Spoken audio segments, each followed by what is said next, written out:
Friends, ரெண்டு வித்தியாசமான சுவையான ஹோட்டல் ஸ்டைலில் இருக்கிறது மாதிரியான white colour and red colour kurma எப்படி பண்ணுறதுன்னு இந்த வீடியோவில் ஷோ பண்ணியிருக்கேன். இது எல்லா விதமான பிரேக்ஃபாஸ்ட் அண்ட் டின்னருக்கும் சூட்டபிளான குருமா அப்படின்னே சொல்லலாம். வீடியோ பார்க்குறதுக்கு முன்னாடி மெட்டிஸ் கிச்சனை சப்ஸ்கிரைப் பண்ணாதவங்க சப்ஸ்கிரைப் பண்ணிக்கோங்க. அப்படியே பக்கத்தில் இருக்க பெல் ஐக்கானையும் மறக்காமல் ப்ரெஸ் பண்ணிவிடுங்க. இது டோட்டலாக ஃப்ரீ தாங்க. வாங்க வீடியோ உள்ளே போகலாம். முதல்ல நம்ம பண்ண போகிறது ஒயிட் கலர் குருமா. இதுக்கு நான் 3 விதமான காய்கறிகளை இது மாதிரி சின்ன சின்ன பீஸஸாக கட் பண்ணி எடுத்துக்கிட்டேன். கேரட் எடுத்துருக்கிறேன், உருளைக்கிழங்கு, பீன்ஸு, இது 3த்தையும் எடுத்துருக்கிறேன். உங்ககிட்ட என்ன காய்கறிகள் இருக்குதோ அதை இது மாதிரி சின்ன சின்ன பீஸஸாக கட் பண்ணிவிட்டு கொஞ்சமாக வாட்டர் ஆட் பண்ணிவிட்டு இதை வந்து ஒரே ஒரு விசில் மட்டும் விட்டுக்கலாம். அதுக்கப்புறமா ஒரு கிண்ணத்தில் ஒரு அரை மணி நேரம் ஊற வச்ச கசகசா கூட முந்திரி பருப்பையும் ஊற வச்சுக்கோங்க. அதுக்கப்புறமா 10 நிமிஷம் கழித்து முந்திரி பருப்பையும் கசகசாவையும் மிக்சியில் போட்டுட்டு அது கூட துருவி வச்சுருக்கக்கூடிய தேங்காய் இந்த அளவு எடுத்துட்டு 1 ஸ்பூன் அளவுக்கு சோம்பு அதையும் மிக்சியிலேயே போட்டுட்டு நல்லா நைஸாக அரைச்சிக்கோங்க. இப்போது சட்டியில் எண்ணெய் ஊற்றி பட்டை 2 பிரிஞ்சி இலை போட்டு நல்லா வதக்கிக்கலாம். அதுக்கப்புறம் பொடியாக நறுக்குன சின்ன வெங்காயத்தை ஆட் பண்ணிடலாம். ஆட் பண்ணி அதையும் நல்லா வதக்கிக்கலாம்.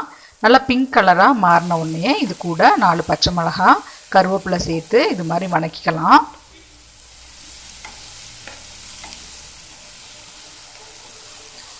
அரைச்சி வச்சுருந்தோம் இல்லையா முந்திரி பருப்பு, கசகசா, சோம்பு, இது கூட இப்போ வதக்கி வச்சுருந்தோம் இல்லையா பச்சை மிளகா, அதில் 2 பச்சை மிளகாயை மட்டும் எடுத்து இது மாதிரி நைஸாக அதையும் அரைச்சிக்கலாம். இப்போது வதக்கி வச்சுருக்க இந்த கலவை கூட 2 ஸ்பூன் அளவுக்கு இஞ்சி பூண்டு பேஸ்ட்டு சேர்த்துட்டு பச்சை வாசனை போனதுக்கப்புறமா தக்காளி ஆட் பண்ணி வதக்கிக்கலாம். இப்போ இந்த கலவை கூட உப்பு ஆட் பண்ணியிருக்கேன். அதுக்கப்புறமா மஞ்சத்தூள், அதுக்கப்புறமா ஒரு விசில் விட்டு வேக வச்சுருந்தோம் இல்லையா இந்த காய்கறிகள் எல்லாத்தையுமே இது கூட சேர்த்துடலாம். இப்போது அரைச்சி வச்சுருந்த கலவையையும் இது கூட சேர்த்துடலாம். சுவையான ஒயிட் கலரில் ஹோட்டல் ஸ்டைல்லே இருக்கிற மாதிரியான குருமா ஆல்மோஸ்ட் இப்போ ரெடி ஆகிடுச்சு. லாஸ்ட்டாக ஃபினிஷிங் கொடுக்கறதுக்காக கொஞ்சமாக லெமனை அது மேலே புழிஞ்சு விட்டுக்கோங்க. கடைசியாக கார்னிஷிங்காக கொத்தமல்லி தூவி விட்டுக்கோங்க. இப்போது நம்மளோட ஒரு குருமா, அதாவது ஒயிட் கலர் குருமா ரெடி ஆகிடுச்சு. ஹோட்டலில் இருக்கிற மாதிரியே ரொம்ப டேஸ்ட்டாக இருக்கும். நீங்களும் ட்ரை பண்ணி பாருங்கள்.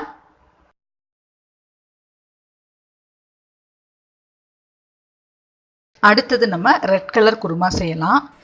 இது எப்படி பண்ணுறது அப்படின்னா, நான் இதுக்கு சோயா பீன்ஸ் எடுத்திருக்கேன். சோயா பீன்ஸை இது மாதிரி வேக வச்சுட்டு ஒரு பவுலில் எடுத்துக்கிட்டேன். அடுத்தது குக்கரில் எண்ணெய் ஊற்றிட்டு பட்டை, கிராம்பு, பிரிஞ்சி எல்லாம் சேர்த்து அதுக்கப்புறமா சின்ன வெங்காயம் சேர்த்து நல்லா வதங்கினதுக்கப்புறமா 1 ஸ்பூன் அளவுக்கு இஞ்சி பூண்டு சேர்த்து நல்லா வதக்கிக்கலாம். அதுக்கப்புறம் 2 பச்சை மிளகா, தக்காளியும் ஆட் பண்ணிவிட்டு நல்லா வதக்கிக்கலாம். பச்சை வாசனை போகிற வரைக்கும் நல்லா வதக்கிக்கலாம். எவ்வளோக்கு எவ்வளோ நல்லா வதக்குறோமோ அந்தளவுக்கு குருமா நல்லா கலர்ஃபுல்லாக இருக்கும். இப்போ இந்த கலவை கூட உப்பு ஆட் பண்ணியிருக்கேன். இது கூட 1 ஸ்பூன் அளவுக்கு மஞ்சத்தூள், 3 ஸ்பூன் அளவுக்கு குழம்புத்தூள் போட்டுக்கோங்க. இன்கேஸ் குழம்புத்தூள் இல்லை அப்படின்னா நீங்கள் 3 ஸ்பூன் அளவுக்கு மல்லித்தூளும் 1 ஸ்பூன் மிளகாத்தூளும் ஆட் பண்ணிக்கலாம். அதுக்கடுத்தது இது மாதிரி 1 கரண்டி அளவுக்கு தயிர் ஆட் பண்ணிக்கோங்க. இந்த தயிர் இந்த குருமாவுக்கு இன்னும் டேஸ்ட் கொடுக்கும். அடுத்தது இது மாதிரி சின்ன சின்ன பீசஸாக கட் பண்ணி வச்சுருக்க உருளைக்கிழங்கு சேர்த்துக்கலாம். அடுத்தது பட்டர் பீன்ஸ் ஆட் பண்ணுறேன். இந்த மாதிரி காய்கறிகள் உங்கள்கிட்ட இல்லைன்னா கூட உங்கள்கிட்ட என்ன காய்கறிகள் அவைலபிளாக இருக்குதோ அதை வச்சு நீங்கள் இந்த குருமா செஞ்சுக்கலாம். அடுத்து கொஞ்சமாக உப்பு சேர்த்துட்டு தண்ணி ஊற்றி நல்லா இது மாதிரி கிண்டி விட்டுக்கோங்க.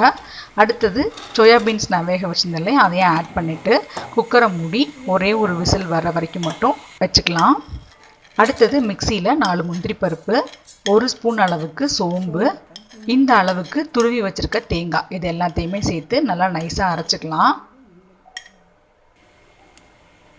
இப்போ பாருங்கள், குக்கரில் நம்ம ஒரு விசில் வச்சுருந்தோம் இல்லையா அந்த கிரேவி நல்லா ரெடி ஆகிடுச்சு. அதுக்கப்புறமா நம்ம அரைச்சி வச்சுருக்கோம் இல்லையா தேங்காய், முந்திரி பருப்பு, சோம்பு அரைச்சி வச்சுருந்த கலவையை இது கூட ஆட் பண்ணிடலாம். தேங்காய் கரைச்சி ஊற்றுனதுக்கு அப்புறமா ஒரே 1 ஸ்பூன் அளவுக்கு கரம் மசாலா தூள் போட்டுட்டு ஒரு 5 நிமிஷம் மட்டும் குக்கரில் வச்சுருங்க. அப்புறமா இன்னொரு பவுலுக்கு ட்ரான்ஸ்ஃபர் பண்ணிடலாம். இப்போது ரெட் கலர் குருமாவும் ரெடி ஆகிடுச்சு. கார்னிஷிங்காக கொத்தமல்லி ஆட் பண்ணிக்கலாம்.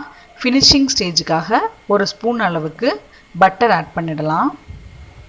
இந்த பட்டர் இந்த கிரேவிக்கு இன்னும் நல்ல டேஸ்ட் கொடுக்கும். இப்போது நம்மளோட ரெட் கலர் குருமாவும் ரெடி ஆகிடுச்சு. இதே மாதிரி நீங்களும் உங்கள் வீட்டில் ட்ரை பண்ணி பார்த்துட்டு உங்களோட வேல்யூபிள் கமெண்ட்ஸை எனக்கு சென்ட் பண்ணுங்கள். இந்த வீடியோ உங்களுக்கு பிடிச்சிருக்குன்னு நினைக்கிறேன். வீடியோ பிடிச்சிருந்தது அப்படின்னா லைக் பண்ணுங்கள், ஷேர் பண்ணுங்கள். அப்படியே மறக்காமல் மெட்டிஸ் கிச்சனை சப்ஸ்கிரைப் பண்ணிடுங்க. இதே மாதிரி இன்னும் ஒரு இன்ட்ரெஸ்டிங்கான ஒரு வீடியோவில் உங்களை நான் மீட் பண்ணுறேன். Until then by.